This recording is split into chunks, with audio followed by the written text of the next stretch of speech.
শহীদ ওসমান হাদির ডাকা নতুন যে সাংস্কৃতিক বিপ্লব, সেই বিপ্লবকে থামিয়ে দেওয়ার জন্য শহীদ ওসমান হাদিকে মেরে ফেলার বা হত্যা করার পরিকল্পনা করেছে। এরা দেশি বিদেশি অনেক বড় ব্যক্তি এবং সংস্থা আমরা মনে করি।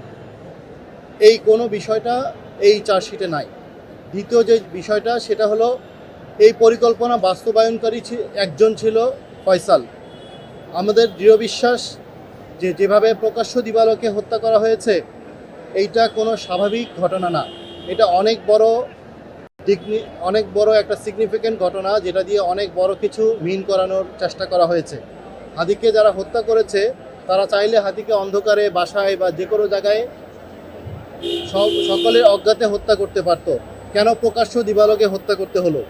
এইটার একটা বড় মিনিং আছে, যেই মিনিংয়ের কোনো জবাব এই চার্জশিটে নাই। যার কারণে আমরা মনে করছি যারা এক্সিকিউটর ফয়সাল একজন এক্সিকিউটর না। এদের অনেকগুলো প্ল্যান ছিল। হয়তো ফয়সাল যদি ফেল করতো তাহলে দ্বিতীয়জন এসে হত্যা করত, দ্বিতীয়জন ফেল করলে তৃতীয়জন হত্যা করতো। তারা কোথায়? তারাও কিন্তু পালিয়ে গিয়েছে।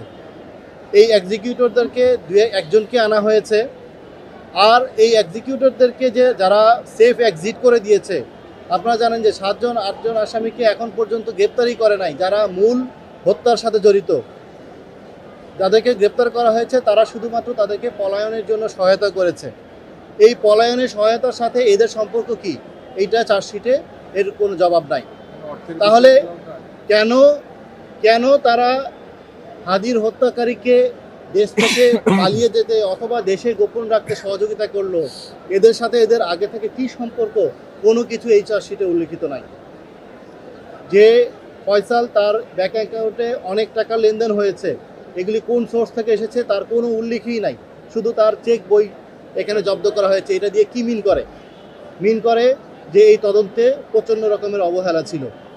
এবং আমরা যেটা মনে করি যে যেই পালাতে সাহায্যকারী যেই পক্ষ, এই পক্ষ এবং যারা হলো হত্যা কার্যকর করেছে এই পক্ষ, এই দুই পক্ষের কি রিলেশন, এইটা যদি এস্টাবলিশ করা যায় তাহলে এই দুইটার মাধ্যমে মূল যেই পক্ষ, যারা হলো মূল কারিগর, যারা হলো মূল পরিকল্পনাকারী, তাদেরকে আমরা ধরতে পারবো।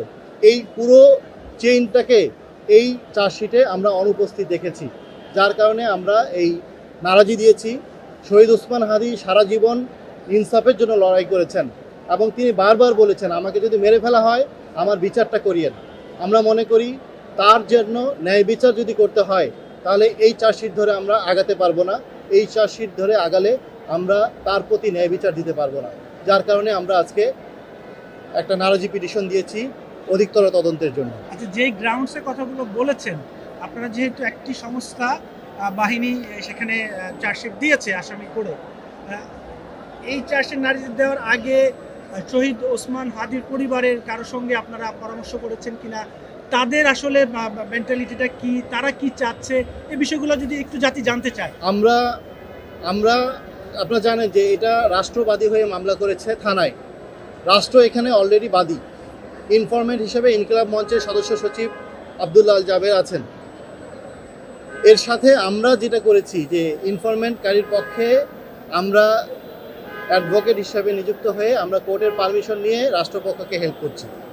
এবং এই ক্ষেত্রে ইনকিলাব মঞ্চ এবং পরিবার দুই পক্ষের সাথে আমাদের নিবিড়ভাবে কথা হয়েছে। আমরা প্রত্যেকটা বিষয়ে আমরা কাগজ যখন পর্যালোচনা করেছি, তাদের যে পার্সোনাল এক্সপিরিয়েন্স, তাদের যে চাওয়া পাওয়া, সব কিছুই আমরা বিবেচনা করে তারপরে এই সিদ্ধান্তটা নিয়েছি।